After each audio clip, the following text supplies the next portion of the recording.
Alright guys, welcome back to the Houston Kilby YouTube channel. This episode is brought to you by ProCharger. Check out these big old blow-off valves we're going to be installing on the full metal goat in this episode. We're also going to be building a brand new boost pipe for this thing as well. So y'all sit back and enjoy the show, guys.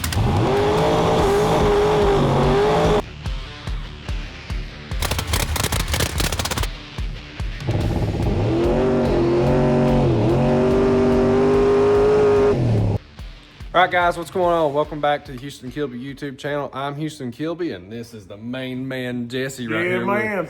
And guys, we are back on GTO today, and today's episode is brought to you by ProCharger. And man. What is this I'm holding in my hand? We actually have two of these bad boys. And so this past season, our last race we were at, if you guys have been following along, you'll know that we were having issues with blowing our boost pipe off. And so we called up ProCharger and I had a discussion with them of what issues that we were having. And they had some suggestions for us. And one of those suggestions was we had the wrong size blow-off valves on our engine. And what does that mean? Jesse, hold up that black one you got there.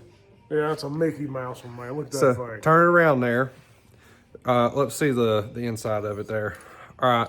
So we had two of those on there, and now we're going to be putting two of these bad boys on there. All right, pull up sideways like that. There you guys go. Y'all can see a big difference. Now, one of the big things that's a difference is the vacuum reference that this thing gets is a whole lot bigger. So check out this hole right there.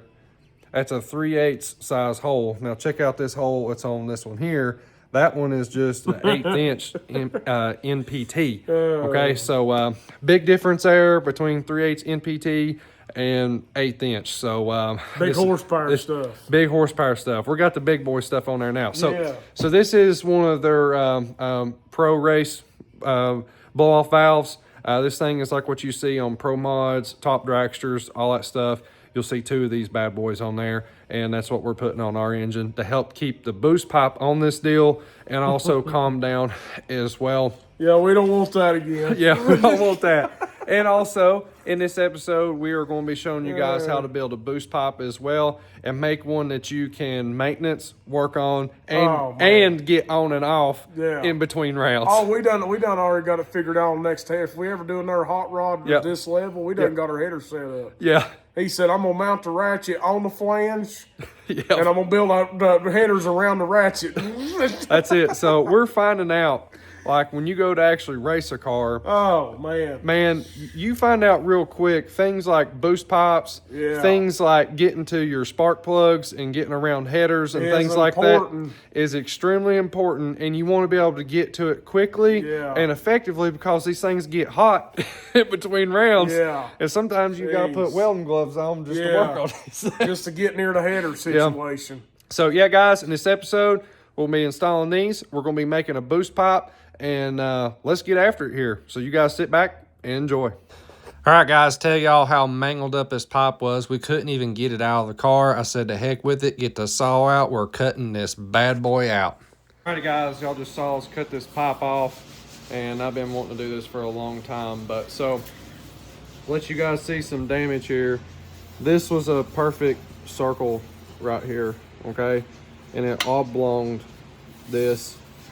Bent it up right there pretty good, but worst of all, it pushed it down into our fuel pump right there. And luckily it don't look like there's much damage on the fuel pump, but we're going to be sending the fuel pump off and getting it checked and all that stuff. Make sure bearings ain't knocked out of it or anything. But yeah, so this style boost pipe did not work. It also started cracking and started busting the pipe apart and stuff as well. So we were good to stop when we stopped, but we couldn't go no further as it was anyways. But it wasn't happy. So our new plan, what we're going to be doing is basically this snail rotates on this engine. You guys see how dusty it is right now. We're going to be changing the direction, and we're going to have it come over here real simple like. We're going to have to move this, put it in a different spot and all that, but that should open up a lot and make it a little bit easier to work on and stuff as well. But there you guys go. The tear down has begun. Fix the boost pop and fix some other things on this thing while we're at it. So let's hammer down, let's clean this car up. All right, so we're gonna start laying this pipe out here. Went ahead and made some cuts here. This was originally a 90 elbow, and sometimes you just gotta start making some cuts and start laying it out. I'm gonna have Mr. Jesse over on the pipe sander, getting these pieces sanded up and cleaned up. I highly suggest getting these things polished ahead of time because this is a heck of a lot of work right there. All right, guys, so me and old Jesse here, we've been tag teaming this deal. Yeah, man. Jesse, you've been winterizing this deal with some Fog-It. Yeah, getting it ready for cold season. That's it, man. And parts to rust. That's it. And I bet, man, we've been tag teaming this deal. I have had Jesse sanding on this pipe. Golly, that pipe, that was a process. That was a process, wasn't it, buddy? I thought I was never going to get that thing looking decent for the welder. So we learned something, and I wish I would have done this ahead of time, but it's all good. If you guys are going to be building a boost pipe, go ahead and spend the extra money and get a pipe that's already polished. Yeah. Simple as that. Because these pipes, if it's not polished and it's a satin finish, it's a ton of work to get them smoothed up. It's simple as that. And they're pretty rough looking when it comes out. Yeah, they're rough, man. I mean, they it literally really took me, well, I guess, I'd say an hour and a half to get it polished. Yeah, get it cleaned up. And we just wanted to get a satin smoothed up finish, just like what the intake is, to kind of keep all that matching and stuff. Yeah. And most people, you know, have a polished one and all that stuff, but we don't have a polished intake, and I didn't want to go down that path. It's too much work to keep it all polished up. So we're keeping the satin look, and yeah, man. So Jesse's been working on the engine. He's been working on sanding up boost pipe while I've been making cuts and trims and stuff, and let you guys see it here real quick. All right, guys, so we just got done doing our tacks there, and what I've found with these things is you want to tack it in as many places as possible, and then you can take it to your welding station and weld the heck out of it. This thing, we won't be able to weld the heck out of it on here because this thing has rubber grommets and stuff like that on it, and you don't want to melt those dudes, and it don't take much, and it'll melt them. So here we just have to weld as much as we can, and then we take it over to our jig table, and then we weld it up there. So yeah, tack it real good, and with this aluminum stuff, you do want to preheat it. I use like a little butane torch and heat that bad boy up a little bit, and once it's warmed up, then you can start putting your tacks down and rock and roll. This aluminum stuff, you have to have very tight fitment. See how tight this is right here? You have to have that. See how tight that is right there? If you have big, huge gaps, and this one right here is getting a little bit almost too much, but that's okay. If you don't have tight fitment, it makes it a nightmare to get stuff tacked together because it don't want to tack good. And then also when you go to weld it up, it's really bad about blowing through. So you want to have it really good and tight, and then you're in business there. So, all right, it's time to get this thing off here. It's time to hammer down welding. All righty, guys, we're going to do some TIG welding here. We're going to run our square wave at 165 on AC. This is what our TIG torch is looking like right here. All right, and we're going to be running our gas right around, we're going to put around about 28 there on our flow, and we're running straight argon. So let's get after it, guys.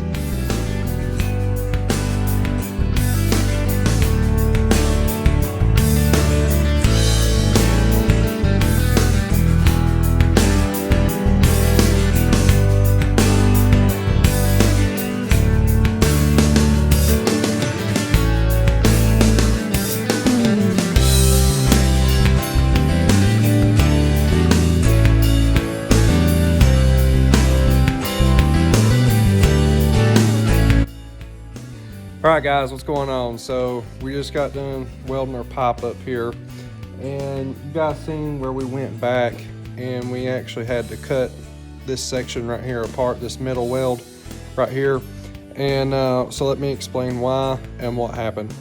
All right, so you guys saw that this was kind of smooth right in here in this area, and there wasn't a weld there. Well, there actually was. This little small section right here was actually a section out of the old boost pipe that was in the car. The transition just worked right. It was really tight, and I was like, man, the material's already there. I really don't want to cut up a whole nother 90-degree elbow just to make this little section here. And I was like, I think that piece can work. Well, it did work, but I was hoping to kind of skip a step and save some time, and it just didn't work. So what didn't work?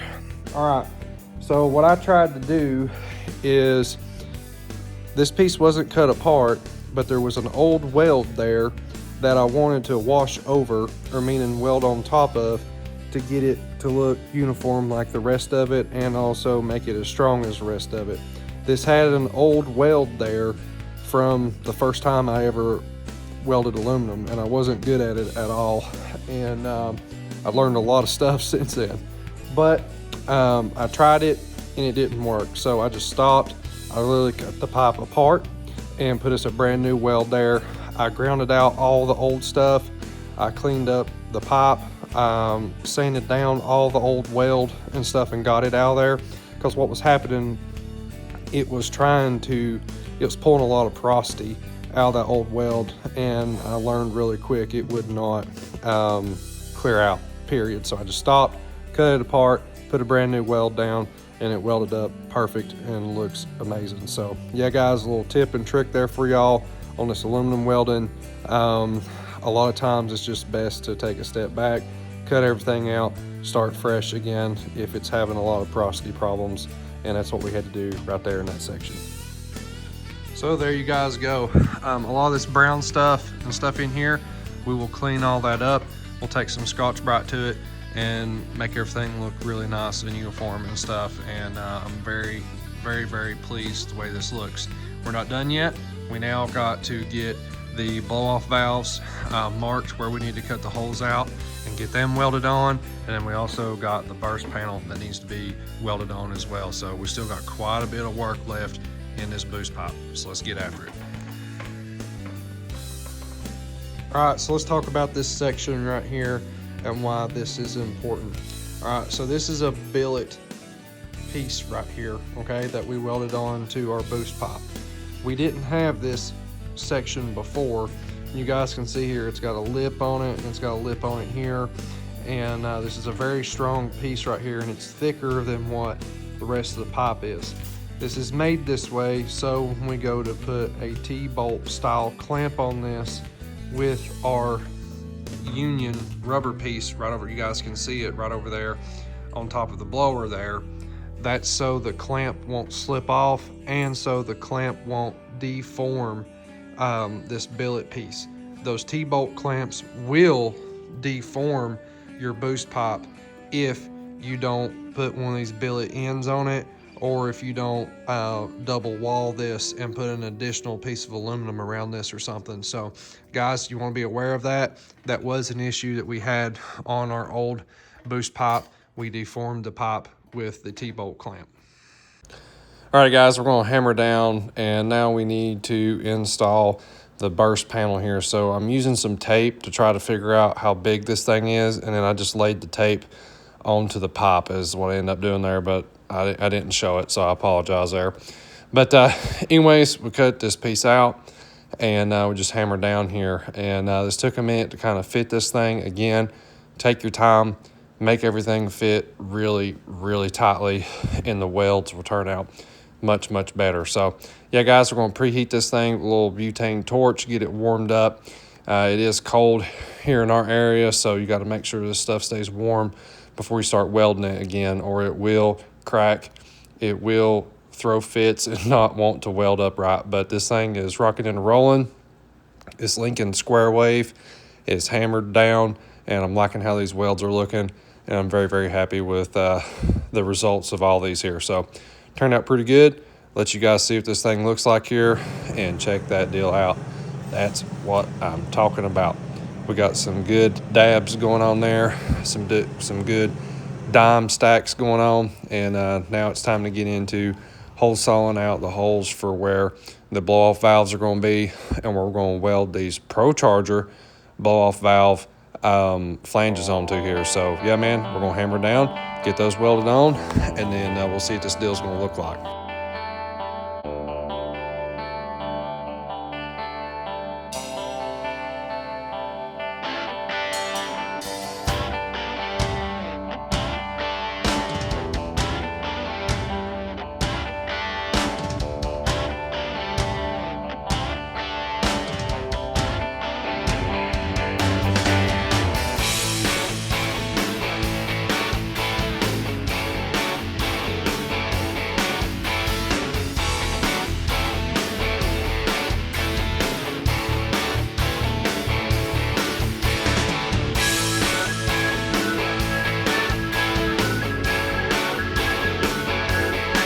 Alright guys, we just got the intake drilled and tapped at the back of it here. We're getting our push lock fittings put in at the back. Again, we had to put 2 of these in. You gotta have 1 for each blow-off valve. They cannot be teed together at all. So that's why we have to take this intake apart and all that stuff. We'll drill this out and get to all this. The last time we took this apart, it was way easier, and this time was an absolute bear. So we might as well just took the intake completely off. The reason for taking it off is so we could tape up the intake runners in here so metal shavings wouldn't go inside the motor. That's the whole reason for this. So get this tightened up, get the intake top piece back on, and then we can put it all back together and it'll be ready to fire up. JC, man, what do you think about that deal? Ah, daggum, love it, man. I love it, dude. We were styling and profiling. Yeah, check this out, guys. That's what you call Yeah, ProCharger's Pro race valves. And they ain't a kidding. I dig it. So, all right, guys, so let's talk about this unit here for a minute, what all we got going on. And just as a reminder of all the reasonings for all these things here. So again, this episode is brought to you by ProCharger. They helped us out with what blow-off valve we needed for this engine and stuff. So a problem we were having is not even before we could even make a pass in our burnout, we were starting to blow off this pipe right here. And you guys know before, this pipe went around through here, it went under there and came back under on the bottom side is how we used to have it hooked up. Me and Jesse have been really, for a long time now, wanting to fix that problem. Yeah, we talked about it every year, and we was like, man, we got to do something. We got to do something. Well, we start racing. Yep. That'll be the problem. Yeah, and it was. So you really find out really quickly with these things. You need the boost pipe to come off quickly, easily. You need to be able to get to everything really easily, no matter what it looks like. You've got to be able to work on it. And yeah, Lord, that's important. And it is really important. So yeah. With this version of it, we decided to fix several problems, make everything easy to get to. The clamps are easy to get to. This was a problem because it was facing way down there. Now, Jesse can get to it real easy. I can get to it easy. We can tighten the clamps up. You can maintenance the blow-off valves. You can get to everything really good. But we also added a burst panel right here. Reason for the burst panel is if you ever have a backfire in the engine, okay, and it backfires this way, it'll blow it through your blower, okay? And you don't want the turbine that's in here, you don't want to damage that thing or it breaks your blower, all right? And so the focus on this, and by adding this, that's the focus. That's the focus. If it has a backfire in here, meaning it's blowed fuel back up in through here, and it had another explosion or something like that, then this panel will help save the blower in case if we need it, type of deal. And it happens. So we've never blown one anywheres, but we wanted to add this just because we have seen it backfire through the blower before, and you don't want that. So moving on here, another thing is the vacuum lines. So this is your boost reference right here, okay? This can hook into your intake. We have an actual vacuum manifold, okay, that this will plumb into, all right? And literally it gets its reference from the intake, okay? So what this tells it is, as the throttle is opening up, okay, vacuum hits this deal, it tells this to either open or close. Okay, it's literally as simple as that. When the throttle blades are open, this closes off so all your boost can go into the motor. When it's just at idle and your throttle blade is closed, okay, this is blowing off boost and stuff so it doesn't have a ton of pressure on it right here. It's as simple as how it works. So a big change for us. So you guys know we had 2 of these on there, and you guys can see how big of a difference this is. These things are monsters compared to what this is. But a big important factor is the boost reference right here. So this is the line that went in here, but this had an 1/8 inch NPT thread, all right? So it's a pipe thread. This bad boy right here is 3/8. So that's a big jump up from 1/8 inch Big boys. to 3/8. And it's got a really big size hose on it, just to show y'all the difference there. Look at how much difference the hose is. This was what we had on there before. It can actually fit up on the inside with of that. no issue. and that's, this thing is a 3/8 reference right here as well. So it's a 3/8 vacuum hose. So that's a pretty big step up. And so what we've learned is from ProCharger, the reason they went to these bigger lines, it actually activates this blow-off valve quicker than what this will. And that's why these things work so well. Is so as soon as you let off the throttle, it's automatically opening this up so it doesn't have a ton of back pressure on it. So yeah, man, there's some reasons why, and check that bad boy out there.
Daily dose alcohol, man. Old fashioned. You're kidding. All right, guys, there y'all go.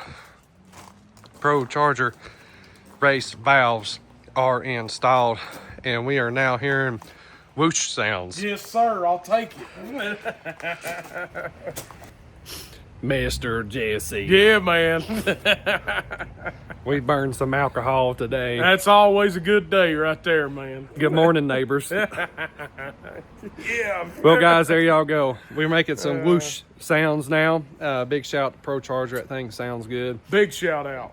And it is definitely moving some more air when I go to let off the throttle. I mean, it blows it in my face like there's no tomorrow. That's what you want. And it definitely needed that. So it sounds good, and it feels pretty crisp on the throttle response too, on everything. So yeah, man, I'm liking it. Appreciate you, ProCharger. Thank you, guys. And guys, thank y'all so much for watching. Jesse, we're like at 28,500 subscribers right now. Man, thank y'all. It means a lot. So guys, we're a few days away from New Year's. I think we can make it to 30,000 for New Year's. Let's do it. Yeah, it sounds good to me. Let's make it happen. So anyways, guys, like, share, subscribe, comment down below.